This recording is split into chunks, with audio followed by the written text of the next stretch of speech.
आज आपण थंडीतून गरमागरम असं लसूणचं सूप बनवणार आहोत. जर तुमचं डोकं दुखत असेल, तुमचा घसा दुखत असेल, घसा खवखवत असेल, अंग दुखत असेल, आळस आला असेल, तर तुम्ही हे असं थंडीतून गरमागरम असं लसूणचं सूप करून पिऊ शकता. इथे 1 वाटी खोबरं घेतलेलं आहे. त्याला चांगलं खरपूस असं भाजून घेतलेलं आहे. चांगलं खरपूस भाजायचं. लसूणचे 3 कांदे आहेत ते सोलून घेतलेले आहेत. 2 इंच आलं, 1 चमचा बडीशेप, एक 25 ते 30 काळी मिरीचे दाणे, अर्धा इंच दालचिनी आणि 2 लवंग, हे पण सर्व मी भाजून घेतलेलं आहे. 1 चमचा धण्याची पावडर घालायची. जर तुमच्याकडे अख्खे धणे असतील ना तर 1 चमचा धणे घ्यायचे, ते पण ह्या मसाल्याबरोबर भाजून घ्यायचे आहेत. याला आपल्याला मिक्सरला एकदम बारीक असं वाटून घ्यायचं. ह्याच्यामध्ये मी पाणी घालून असं बारीक असं वाटण करून घेतलेलं आहे. लसूणचं सूप करण्यासाठी कढई गरम करायला ठेवलेली आहे. कढई गरम झाली की 1 चमचा तेल घालायचं.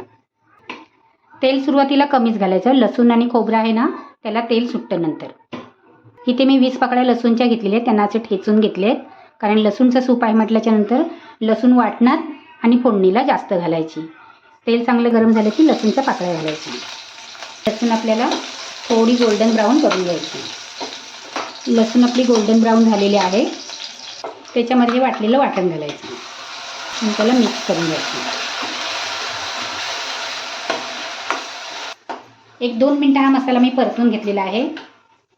अर्धा चमचा हळद आणि 1 चमचा घरचा लाल मसाला. याला आपल्याला काही सेकंद परतून घ्यायचं. त्याच्यामध्ये मिक्सरचं भांडं धुवून पाणी घालायचं. याला आपण 10 मिनटं शिजवून घेणार आहोत. जेवढं तुम्हाला पातळ पाहिजे, घट्ट पाहिजे त्याप्रमाणे याच्यामध्ये पाणी ओतायचं आणि किती माणसांसाठी सूप करायचं आहे त्याप्रमाणे पाणी ओतायचं. त्याच्यामध्ये चवीप्रमाणे मीठ घालायचं. गॅस बारीक करून ना ह्याला मी 15 मिनटं शिजवून घेतलेलं आहे.